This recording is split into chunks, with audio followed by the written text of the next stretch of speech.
गंजाम जिलार आसिका समवाय चीनी कारखाना मुख्य फाटक सम्मुख जोरदार होइछि अस्थायी कर्मचारी मानकर धारणा। 3 दफा दाबी नहीं शताधिक कर्मचारी आज धारणा बसी प्रतिवाद करथिले। दाबीगुड़िक मध्य आसिका चीनी शिल्प अस्थायी भित्तिरे नियोजित होइଥିବା 105 कर्मचारी को स्थायी नियुक्ति, सेमानक 3 वर्ष बकेया बोनस प्रदान एवं वरिष्ठता और योग्यता भित्तिरे स्थायी नियुक्ति देवा आदि मुख्य प्रसंग रहिछि। तेबे परिचालना कर्तृपक्ष याकू गुरुत्व नदेले आगामी दिन में आंदोलन तीव्र कराइजाकू कर्मचारी संघ चेतावनी दैछन्ति। सर परिचय प्रदीप सेठी एआईटीसी गंजाम जिला संपादक। कौन सर माने जो चीनी शिल्प जो माने धारणा बस देखो आसिका चीनी शिल्प संघ एआईटीसी सहित सहबंधित ये बहुत दिन धरी आसिका चीनी शिल्प प्रतिष्ठा एआईटीसी सहित एम कार्यक्रम कर आपण शुणिले आश्चर्य हे। भारत वर्षर उच्चतम न्यायालय गोटे श्रमिक को सर्वनिम्न 28,000 दरमा देवाई घोषणा करुला बेले दीर्घ 15 वर्ष धरी एनएमआर मैंने जो काम कर 15,000 टंकार चलुंट। केवल 15,000 से प्रोत्साहन राशि 13,000 टंका से दौरान और अन्य बाबद 2,000 जोटा कि समुद्र को संके पानी बहु दाबी आंदोलन फल गत वर्ष सेप्टेम्बर मसरे आम गोटे दाबी पत्र देइथुलु एमडी महोदय को जदि आमर दाबी तुरंत शुणु ना आम राजरास्ता को ओह्लैबु। यह कॉपी डीएलओ को एवं कलेक्टर महोदय को देइथुलु। डीएल महोदय आम कथा को सहृदयर सहित विचार करी गोटे त्रिपाक्षिक आलोचना करथिले जोटा कि आसिका चीनी शिल्पर मैनेजमेंट एआईटीसी कर्मकर्ता एवं आसिका चीनी शिल्पर कर्मकर्ता को लेकर गोटे मैनेजमेंट गोटे कमिटी गठन करथिले एवं नवेम्बर मसरे से गोटे एग्रीमेंट करथिले जे मु निश्चित भाव जानुआरी शेष सुधा मु आपण मानकर जेते दाबी अच्छी मानि नेबी एवं समस्त एनएमआर कर्मचारी मानक रेगुलर करदेबी। क्रॉसिंग सरला परे पुनी धारणा बस नहीं सर शुणु आपण माध्यम मु निवेदन करुच्ची ए कथा सर्वसाधारण को जीवा आवश्यक अच्छे। जेते बेले क्रॉसिंग आरंभ है चीनी शिल्प कारखाना जिते बड़े चीनी पेड़ा आरंभ है से निजे असहाय मन कले एमडी महोदय जे आपण मैंने आमको सहयोग करंतु चीनी शिल्प कर्मचारी को एवं श्रमिक संघर नेतृत्व को गोटे आलोचना है जे आमको सहयोग करंतु चीनी पेड़ा सरीगला आम निश्चित भाव फेब्रुआरी 28 सुधा आपण मानक रेगुलर पोस्ट घोषणा करूँ। दुखर विषय 28 तारीख गला मैनेजमेंट विभिन्न आड़ देखे उद्देश्यमूलक भाव विभिन्न आड़ देखा नौ विभिन्न प्रकार आड़ देखा जे आमर वर्तमान व्यवसाय हो टेंडर हम कम होगापी आमको समय दरकार तेणु आमको किसी दिन समय दियो जोटा कि दीर्घ जानुआरी जून मस ठार आज पर्यंत आड़ देखे देखी आसिले तेणु गणतांत्रिक पद्धति आम आज शांतिपूर्ण भाव धारणा देचु। जदि मैनेजमेंट हृदय सहकारे चिंता करी श्रमिक मानकर कथा न विचार करती आगामी दिन में बाध्य होकर मुख्य फाटक को संपूर्ण भाव अचल करूँ। केवल आसिका चीनी शिल्पर कर्मचारी नुहति समग्र गंजाम जिलार एआईटीसी नेतृत्व एवं एआईटीसी कर्मकर्ता आसी चीनी शिल्प सम्मुख आगे आसिका चीनी शिल्पर श्रमिक मानक स्वार्थ निश्चित भाव ठिया हे एति आपण माध्यम निवेदन करुच्ची एवं एमडी महोदय को मध्य अनुरोध करुच्ची तुरंत यथाशीघ्र आपण देइथिया प्रतिश्रुति पालन करंतु। सर परिचय सर मो ना हूँ कैलाश चंद्र पट्टनायक मु जड़े एनएमआर कर्मचारी ये चीनी शिल्पर बहु वर्ष है मु निजर पदवी रही कार्य करुच्ची। कौन असुविधा अच्छी आप राजरास्ता को देखो आज्ञा आम बहु वर्ष है श्रमिक भाव एनएमआर भाव कम कर आसुँ किंतु बहु श्रमिक मोर भली प्राय बहु ऊर्ध्वर ऊर्ध्व श्रमिक एठारे कार्य करी आसुथिले मध्य निज निजर दायित्ववान जगार रही काम करले मध्य आमको उचित प्राप्य मिलुनी एवं आमर न्याय्य दाबी आज पर्यटन हासिल हो पारला नहीं। आउ आमको स्थायी नियुक्ति देवा बदल में आमको यही परिचालना निर्देशक एवं परिचालना परिषद आमको विभिन्न प्रकार आड़ देखाई तुमर आज हम काली हम कही जत लिंगरिंग करके गले तापाई आम आज राजरास्ता को ओह्लैचु। केते जन एनएमआर अच्छा कौन तुम प्रतिश्रुति देते मैनेजमेंट आम प्राय 107 जन एनएमआर अच्छु आउ मैनेजमेंट को बारंबार आम दाबी पत्र देइथिलु। 4/9/2025 तारीखरे एक दाबी पत्र प्रदान करिथिलु। से दाबी पत्र अनुजाई मैनेजमेंट बहु प्रकार आड़ देखाइला परे कर्मचारी मानकर यही कार्य को किमिति संपादन करा सी 27/11/2025 ब्रह्मपुर डीएल ऑफिस जाई ସେଠାରେ ଗୋଟେ ପ୍ରତିଶ୍ରୁତି ଦେଇଥିଲେ। ଆମେ 27/11/2025 ଯେଉଁ ତ୍ରିପାକ୍ଷିକ ପ୍ରତିଶ୍ରୁତି ମାନେ ସ୍ୱାକ୍ଷର କଲେ। ସେ କହିଥିଲେ ଯେ ତୁମକୁ ଫେବୃଆରୀ 1 ସୁଦ୍ଧା ତୁମକୁ ଆମେ ସ୍ଥାୟୀ ନିଯୁକ୍ତି ପତ୍ର ପ୍ରକ୍ରିୟା ଆରମ୍ଭ କରିବୁ ଏବଂ ତୁମକୁ ପ୍ରଦାନ ବି କରିବୁ, କିନ୍ତୁ ତାହା ଆଜି ପର୍ଯ୍ୟନ୍ତ ହୋଇପାରିଲା ନାହିଁ। ପୁଣି ଥରେ 28/1 ଚିନି କାରଖାନା ଚାଲିବା ଅବସ୍ଥା ଯେତେବେଳେ ଆସିଲା, ପୁଣି 28/1 ପୁଣି ଗୋଟେ ପ୍ରତିଶ୍ରୁତି ଦେଇ ସ୍ୱାକ୍ଷର କଲେ।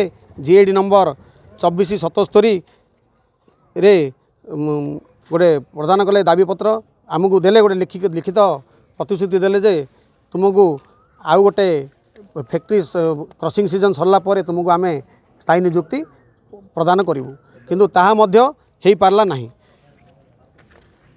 କ'ଣ ଏବେ ତୁମେ ଚାହୁଁଛ, ଯଦି ନହେଲେ କ'ଣ କରିବ? ସିଏ ଦେଇଥିବା ପ୍ରତିଶ୍ରୁତିକୁ ଯଦି ସିଏ ନ ମାନନ୍ତି ଏବଂ ଯାହା ତାଙ୍କର ଲିଖିତ ପ୍ରତିଶ୍ରୁତି ଯେଉଁ ଦେଇଥିଲେ କେ ଫର୍ମ ଯେଉଁ ସାଇନ୍ ହୋଇଥିଲା ତ୍ରିପାକ୍ଷିକ ଏବଂ ପରିଚାଳନା ପରିଷଦର ଯେଉଁ ମ୍ୟାନେଜମେଣ୍ଟ ସମସ୍ତେ ବସି ଆମ ପ୍ରତି ଯେଉଁ ବିଚାର କରିଥିଲେ, ତାହା ଯଦି ନ କାର୍ଯ୍ୟକାରୀ ସେମାନେ କରିବେ ବୋଲେ ତାହା ଆମେ ଆଗାମୀ ଦିନରେ ଏହିପରି ଲଢ଼େଇ ଧାରଣା ଚାଲିବ।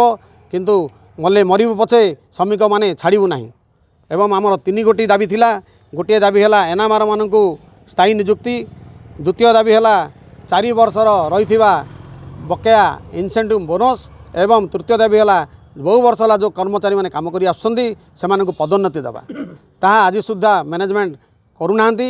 ସବୁ ଖାମଖିଆଲି ଭାବେ ଏହାକୁ ବିଭିନ୍ନ ପ୍ରକାର ଆଳ ଦେଖାଇ ତାହାକୁ ଦିନକୁ ଦିନ ଲିଙ୍ଗରିଂ କରିକି ଚାଲୁଛନ୍ତି। ସେଥିପାଇଁ ସବୁ କର୍ମଚାରୀ ଆଜି ଏକାଠି ହୋଇ ନିଜର ପେଟ ପାଟଣାକୁ ତାଙ୍କ ପାଖରେ ଭିକ୍ଷା ମାଗି କେମିତି ମ୍ୟାନେଜମେଣ୍ଟ ଆମେ ଦେଇଥିବା ତୁମେ ପ୍ରତିଶ୍ରୁତି କେମିତି ରକ୍ଷା କର, ଆମେ ଶାନ୍ତିପୂର୍ଣ୍ଣ ଭାବରେ ଏଠାରେ ବସି ଆମେ ମ୍ୟାନେଜମେଣ୍ଟକୁ ଆମେ ଭିକ୍ଷା ମାଗୁଛୁ। ମ୍ୟାନେଜମେଣ୍ଟ ତୁମେ ଦେଇଥିବା ପ୍ରତିଶ୍ରୁତି ତୁମେ ମାନିନିଅ, ଆମେ କର୍ମଚାରୀ ଭାବେ ତୁମର ଚିନି କାରଖାନାକୁ ଯାଇ ଆମେ କାମ କରିବୁ। ସାର୍ ନମସ୍କାର ସାର୍, ମୋ ନାଁ ଶିବରାମ ରାଉଳ, ମୁଁ ଭାଇମାନଙ୍କର ଜେନେରାଲ ସେକ୍ରେଟାରୀ ଅଛି AITCର। କ'ଣ ବର୍ତ୍ତମାନ ଚିନି କଳର ସମସ୍ୟା ଆରମ୍ଭ ହେଲା? ଚିନି କଳର ସମସ୍ୟା ଦୀର୍ଘ କିଏ 20 ବର୍ଷ, କିଏ 25 ବର୍ଷ, କିଏ 28 ବର୍ଷ କାଳ ଏନାମରେ ଖଟି ଖଟି ଏ ପର୍ଯ୍ୟନ୍ତ ଆସିଲେଣି। କିଏ ଏକ୍ସପାୟାର୍ଡ କଲେଣି, କିଏ ରିଟାୟାର୍ଡ ହେଲେଣି। ଏସବୁ ତଦନ୍ତ ନେଇ ଆମେ ସବୁ ମ୍ୟାନେଜମେଣ୍ଟକୁ ଯାଇ କମ୍ପ୍ଲେନ୍ କଲୁ ଯେ ସାର୍ ଏତିକି ଦିନ ହେଲା ଆମେ ଏଠି ଖଟିଲେଣି ଭାଇମାନେ, ଆଉ ତାଙ୍କୁ କିଛି ସ୍ଥାୟୀ ନିଯୁକ୍ତି ଦିଆଯାଉ।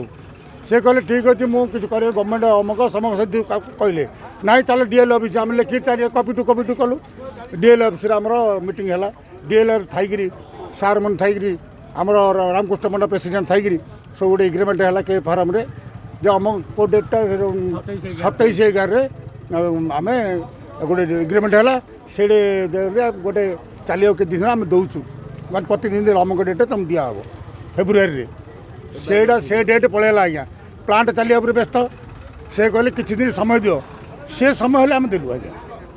ଆଉ ଗୋଟେ ଏଗ୍ରିମେଣ୍ଟ କରାହେଲା ସମସ୍ତେ ଥାଇକିରି। ସେ ଏଗ୍ରିମେଣ୍ଟ ହେଲେ କାମ ଦେଲାନି। ଏବେ ପ୍ଲାଣ୍ଟ ବନ୍ଦ ହେଲା। ପ୍ଲାଣ୍ଟ ବନ୍ଦ ହେଲା ପରେ ଆମେ ଯାଇ ସାର୍କୁ ନିବେଦନ କଲୁ, ସାର୍ କ'ଣ କରିବା, ଭାଇମାନେ ଆପଣ କହିଥିଲେ, କଥା ଦେଇଥିଲେ, ଆଉ ଏଗ୍ରିମେଣ୍ଟ କରିଛନ୍ତି ଦିଅନ୍ତୁ। ନା ରେଜିଷ୍ଟର କ'ଣ ଗୋଟେ କେସ୍ ପଡ଼ିଛି, ହାଇକୋର୍ଟରେ ଗୋଟେ କେସ୍ ପଡ଼ିଛି, ଆଉ କଲେକ୍ଟର ମୁଁ ବୁଝି ତଦନ୍ତ କରି ନେବି ରଖି ଥୋଇ କଲାଠୁ ଲୋକ ବିରକ୍ତ ହେଇଗଲେ। ଆଉ ଏବେ କ'ଣ ଆପଣଙ୍କ ଡିମାଣ୍ଡ ରହିବ? ଡିମାଣ୍ଡ ହେଲା ଆଜ୍ଞା, ଆମର ଏନାମରକୁ ସିଜନାଲ ଅର୍ଡ଼ର, ଆଉ ଆମର ଯିଏ ଯେଉଁ ପଦବୀ ରେଗୁଲାର ମାନେ ଅଛନ୍ତି ସେ ପଦବୀ ତାଙ୍କର ପରିପୂର୍ଣ୍ଣ ହେଉ। ହଁ, ଆଉ ଆମର ବକେୟା 3 ବର୍ଷର ଇନସେଣ୍ଟ ଅଛି ସେଇଟା ଆମକୁ ଦିଆଯାଉ। ଏ 3ଟା ଜିନିଷ ଆମକୁ ଟାର୍ଗେଟ୍ କରିକି ନଦେଲେ କ'ଣ କରିବେ ଆପଣ? ନଦେଲେ ଆମେ ଏଠି ଆନ୍ଦୋଳନ କରିବୁ। ଏଇଠି ଅନିର୍ଦ୍ଦିଷ୍ଟ କାଳ ଆନ୍ଦୋଳନ ହେବ। ଏଇଠି ମରିଯାଆନ୍ତୁ ସମସ୍ତେ, ଆନ୍ଦୋଳନ କରି ମରିଯାଆନ୍ତୁ। ଆତ୍ମହତ୍ୟା ଆମେ ତ ମରିଯିବୁ ଆଉ ନା ଆଉ ଉପାୟ ନାହିଁ ଆଜ୍ଞା। ବୁଢ଼ା ବାପା ମା' ମାନେ ସବୁ ଘରେ ଅଛନ୍ତି। 100x5 ଗୋଟେ ପରିବାର ଆଜ୍ଞା, 100x5 ଏତିକି ପରିବାର ହାହାକାର ହେଉଛନ୍ତି। ଏଥିପାଇଁ ଯାଇକି ଆଜ୍ଞା 10,000 ଟଙ୍କା 12,000 ଟଙ୍କା ମାନେ ଆଜିକାଲି ଯେଉଁ ରେଟ୍ ଚାଲିଛି ବଞ୍ଚିପାରିବେ ସାର୍? ନାଇଁ, ତେଣୁକରି ମୋର ନିବେଦନ, ଆମେ ସମସ୍ତଙ୍କୁ ନିବେଦନ କରୁଛୁ এই দুঃখের দুঃখ বুঝন্তু। ସାର୍ ପରିଚୟ? ରବୀନ୍ଦ୍ର ପଣ୍ଡା, ଆସିକା ସମବାୟ ଚିନି ଶିଳ୍ପ ଲିମିଟେଡ଼ର ସଭାପତି ଅଛି। ସାର୍ କ'ଣ ସାର୍ ବର୍ତ୍ତମାନ ଫାଟକ ଆଗରେ କର୍ମଚାରୀ ମାନେ 3 ଦଫା ଦାବି ନେଇ ବସିଛନ୍ତି, କ'ଣ ଆପଣଙ୍କର ସେ ଭିତରେ ମତ? ନାଇଁ, କର୍ମଚାରୀମାନଙ୍କର ପୂର୍ବରୁ ବହୁତ ସମସ୍ୟା ଥିଲା।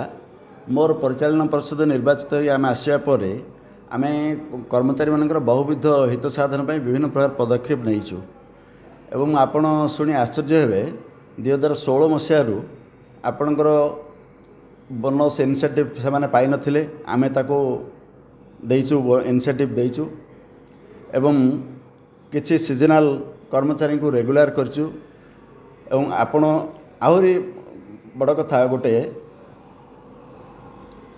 ଏଠି ସର୍ଭିସ୍ ବୁକ୍ ନଥିଲା। ଆମେ ପରିଚାଳନା ପରିଷଦ ଆସିବା ପରେ ରେଗୁଲାର ଏମ୍ପ୍ଲୟିମାନଙ୍କର ସର୍ଭିସ୍ ବୁକ୍ ଆମେ ଓପେନ୍ କଲୁ। 1963 ମସିହାର ଚିନି ଶିଳ୍ପ ଏଠି ନଥିପତ୍ରକୁ ଉପଯୁକ୍ତ ଭାବେ ପ୍ରସ୍ତୁତ କରାଯାଇନି ଅତୀତରେ ଏବଂ ବିଭିନ୍ନ ପ୍ରକାର ନୀତି ନିୟମ ଉଲ୍ଲଂଘନ ହୋଇକରି ବହୁତ କାମ ଆ ଭିତରେ ହୋଇଥିଲା ଆଗରୁ ଏବଂ ତାକୁ ଆମେ ସଜାଡ଼ିବାରେ ବହୁତ ସମୟ ଯାଉଛି ଏବଂ ଆପଣମାନେ ଜାଣିଥିବେ ମଧ୍ୟ ସମବାୟ ଚିନି ଶିଳ୍ପ ଆମର ବିଭିନ୍ନ ପ୍ରକାର ମାଲି ମକଦ୍ଦମାର ସମ୍ମୁଖୀନ ହେଉଛି। 116ରୁ ଉର୍ଦ୍ଧ୍ୱ case high court, labour court, district court ଏବଂ ଆମର ଆସିକା କୋର୍ଟ ସବୁଥିରେ ମକଦ୍ଦମାର ବିଚାରାଧୀନ ରହିଛି। ଇଏ ବିଭିନ୍ନ ପ୍ରକାର ସମସ୍ୟା ଦେଇକରି ଗତି କରୁଛେ। ଆମେ ଚାଷୀମାନଙ୍କ ପାଇଁ, ଶ୍ରମିକମାନଙ୍କ ପାଇଁ ବହୁବିଧ ଉନ୍ନତି ସାଧନ ପାଇଁ ପଦକ୍ଷେପ ନେଇଛୁ ଏବଂ ଆଗାମୀ ଦିନରେ ନେବା ପାଇଁ ମଧ୍ୟ ଆମେ ପ୍ରୟାସ ଜାରି ରହିଛି। ଆଜିକାର ଯେଉଁ ଆନ୍ଦୋଳନ କଥା ଆପଣମାନେ କହୁଛନ୍ତି, ସେମାନେ ଗତ 12 ତାରିଖ ଦିନ ଗୋଟେ ଦାୟୀପତ୍ର ଆମକୁ ଦେଇଥିଲେ। ସେମାନଙ୍କର ଦାବି ହେଲା ଯେ ଟ୍ରାଇପାର୍ଟେଟ୍ ଚୁକ୍ତି DLO ଏବଂ ଆସିକା ସୁଗାର ଫ୍ୟାକ୍ଟ୍ରିର ମ୍ୟାନେଜମେଣ୍ଟଙ୍କ ମଧ୍ୟରେ ଏବଂ ୟୁନିୟନଙ୍କ ମଧ୍ୟରେ ଯେଉଁ ଚୁକ୍ତି ହେଇଛି ସେ ଚୁକ୍ତିକୁ କାର୍ଯ୍ୟକାରୀ କରିବା ପାଇଁ ଦାବିପତ୍ର ସେମାନେ ଦେଇଥିଲେ 12 ତାରିଖରେ। ହେଲେ ସେଇ ଚୁକ୍ତିରେ ଆମର ଅଛି ଯେ NMR ମାନଙ୍କୁ ସିଜନାଲ କରିବା ପାଇଁ ଏବଂ ସିଜନାଲ ମାନଙ୍କୁ ରେଗୁଲାର କରିବା ପାଇଁ ତାର ଯେଉଁ ପ୍ରୋସେସ୍ ଅଛି ସେ ପ୍ରୋସେସ୍ରେ ଆମେ କାର୍ଯ୍ୟକ୍ରମ ଆରମ୍ଭ କରିଛୁ ଏବଂ ସେଇଟା ଚୂଡ଼ାନ୍ତ ହୋଇପାରି ନାହିଁ ଏବଂ ଆମେ ପୂର୍ବରୁ ପରିଚାଳନା ପରିଷଦର ବୈଠକ ଏବଂ ଆମର ଷ୍ଟାଫ୍ ସିଲେକ୍ସନ୍ କମିଟି ବୈଠକରେ ଆମେ ଦେଇଛୁ ମତାମତ। ଡାଇରେକ୍ଟରମାନେ ବସିଛନ୍ତି, ଆଲୋଚନା କରିଛନ୍ତି, MD ଆଲୋଚନା କରିଛନ୍ତି, ସେକ୍ରେଟାରୀ ଆଲୋଚନା କରିଛନ୍ତି। ସମସ୍ତେ ଆମେ ସହମତ ଅଛୁ ଯେ କର୍ମଚାରୀମାନଙ୍କର କିଛି ସମସ୍ୟା ସମାଧାନ ହେଉ ଏବଂ କର୍ମଚାରୀମାନେ ଉପଯୁକ୍ତ ପ୍ରାପ୍ୟ ତାଙ୍କର ପାଆନ୍ତୁ।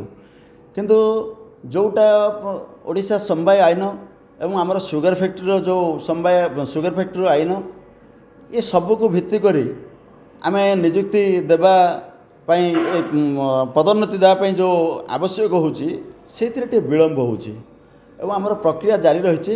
ନିର୍ଦ୍ଦିଷ୍ଟ ଭାବେ ମୁଁ ନ କହିପାରିଲେ ମଧ୍ୟ ଆମେ କର୍ମଚାରୀ ୟୁନିୟନର ଯେଉଁ ଦାବି ଏବଂ ସମସ୍ୟା ଅଛି ପରିଚାଳନା ପରିଷଦର ଆମେ ସଚେତନ ଅଛୁ ଏବଂ ଆଗାମୀ ଦିନରେ ତାକୁ ଯଥାସମ୍ଭବ ନ୍ୟାୟସମ୍ମତ, ବିଧିସମ୍ମତ ଯାହା ହୋଇପାରିବ ତାହା କରାଯିବ। ସାର୍, ଆଜି କର୍ମଚାରୀମାନେ ଗୋଟେ ଶତାଧିକ କର୍ମଚାରୀ ଫାଟକ ଆଗରେ ଧାରଣା ଦେଇଛି 3 ଦଫା ଦାବି ନେଇକି, କ'ଣ ସାର୍ ସେ ସବୁ?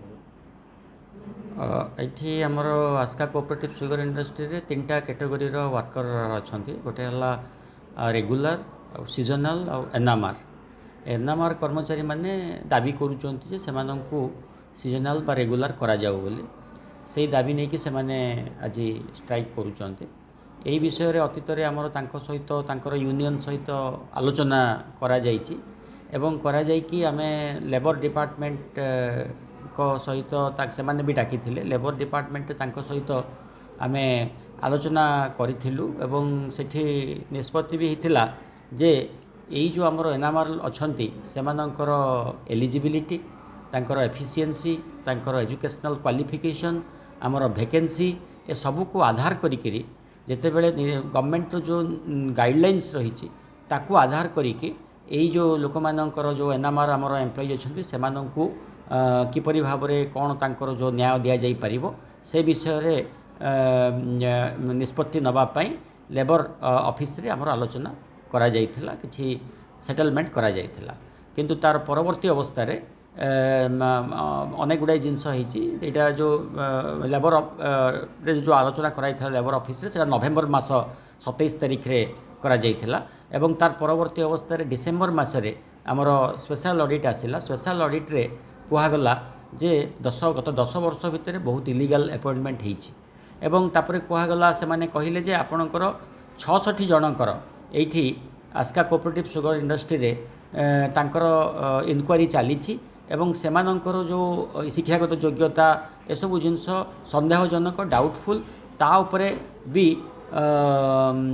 माने इनक्वारी वर्तमान चली यही सब को आधार करी स्पेशल ऑडिट कहले जे 66 जनकर जो उपरे इनक्वारी चली जोटा कि हाईकोर्ट निर्देश देइछि एवं 10 वर्ष ऊर्ध्व भितर जोटा इलीगल अपॉइंटमेंट यही सब टॉपिक उपरे स्पेशल ऑडिट अनेक प्रश्न पचारि ताहा वर्तमान चली सरीनी कि रिपोर्ट आसीनी एवं अन्य पक्षरे आमर एग्रीमेंट सरीला परे एबे अल्प दिन हला आमर आरसीएस को पाखरे यही जो एग्रीमेंट होईची आमर एनएमआर सहित ता उपरे भी पिटिशन आसी इनक्वारी करने रजिस्टर ऑर्डर देइचंती एवं अन्य पक्षरे हाईकोर्ट रे मध्य यही जो एनएमआर मान सहित आमर एग्रीमेंट होईची लेबर डिपार्टमेंट रे हाईकोर्ट रे ताहा उपरे वर्तमान केस फाइल होईची एवं सेटा वर्तमान सबजुडिस अच्छी यही सब को आधार करी आमे मैनेजमेंट तरफ एनएमआर एम्प्लॉय मान को डाकी सहित आलोचना करूँ आमे बुझेइथिलु जे आपण माने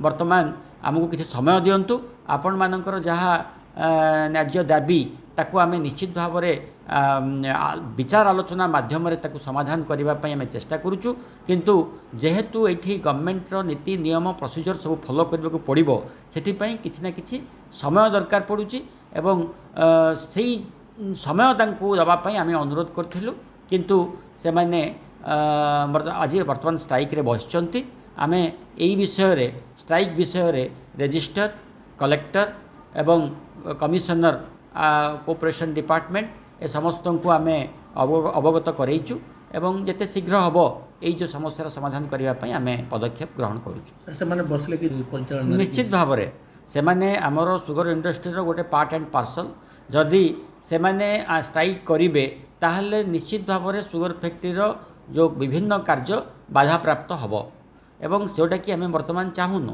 गोटे बहुत क्रुशियल घड़ीसंधि मुहूर्त दे आमर आस्का सुगर इंडस्ट्री वर्तमान जाऊँगी से आम बारंबार अनुरोध भी करूँ अतीत एवं भी करुचु जे आम आपणकर दाबी को आम विचार आलोचना माध्यम ताकू जमीती हेले आम ताकू समाधान करवा से किसी आमको समय दि जाऊ से जिनस आम अनुरोध करूँ।